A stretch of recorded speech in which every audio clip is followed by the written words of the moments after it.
Hey all, Omni here, and I wanted to get this review of Jump Force out ever since I watched this train wreck of a game online. I don't care if it's not relevant anymore, I want to articulate my thoughts regarding this crossover through this video. If you're ready for my semi-rant, then let's travel to the patchwork world that is Jump Force. I had to force myself to watch this game movie. It took me 3 days, 1 hour per day, and a lot of breaks to deal with what I was seeing. Let's first talk about the positives, which there are some, I guess. I like the concept of the Keyman, the final boss area looks cool, and there was some nice character actions. Okay, let's get on with the negatives. I'm going to ignore the trash graphics, terrible animations, roster, gameplay problems, and focus on the story. The first major problem is the tone. This crossover is trying to be serious, similar to Avengers Infinity War and Endgame, but fails horribly. If we're going to write a serious story, then take the writing of it seriously.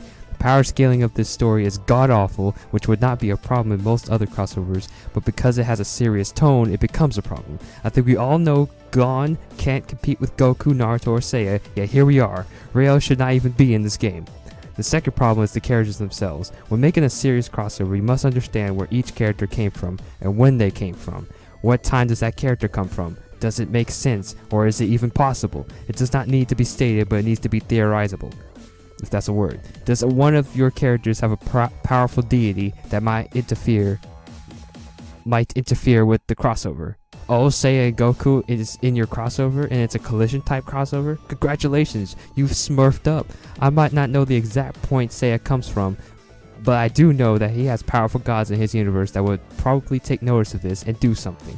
If not them, then Goku with Beerus, Whis, and Zeno. That's not all. Multiple characters barely get screen time necessary, and Dio just disappears for some reason. Vegeta gets jobbed again, and why is Kaguya alive? At least Bleach could make some sense. Based on Ichigo's moveset, if this was canon, it would take place after the fight with Broken Jesus, but that's one of the few ones. Next we have the player character, what I would like to call Player Sue, cracking Shiryu's shield, being praised non-stop by the other characters, being the center of attention almost constantly, beating the final boss when the win should have gone to either Goku's Spirit Bomb or, more thematically, Deku, Asta, and Boruto. If this is a Shonen Jump celebration, it would make sense for the next generations, the current face of Shonen Jump, to be the ones to defeat the final boss, to open a path to a bright future for Shonen Jump, a future threatened by those who would call themselves God. Tell me, who do we want to play in a crossover? A player-created character forced to be important, or the characters we all know and love, and who are in the promotional material? I don't need to say it, you know which one it is. This could have been fixed by making the player creation only appear for multiplayer, and have the story revolve around the characters. I'd prefer Deku, but anyway, enough of this, I might pop a blood vessel.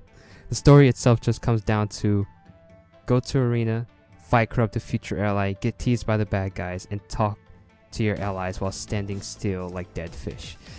Do this for about the entire story. The three main villains are a woman that reminds me of Zangief, a Dragon Quest reject that has the embers of a good backstory plagued by bad execution, and the final bad, the guy who recruits you, a Keyman who wants to become God to lead everyone to a quote-unquote better future.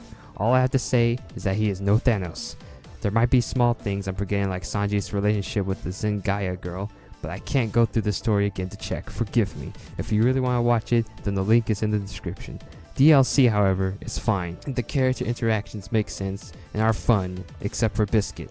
You're telling me there is no one else protecting the village but her? Sure. Another point for poor world management. You might be asking or wondering, what about J-Stars? Well, from what I remember, that was not a bad crossover. It was not that serious, each world was there, but it was a section of the world taken from the whole, not the entire thing. The final enemy was a dimensional foe outside those universes, and it did not have a poorly written backstory. Simple and clean.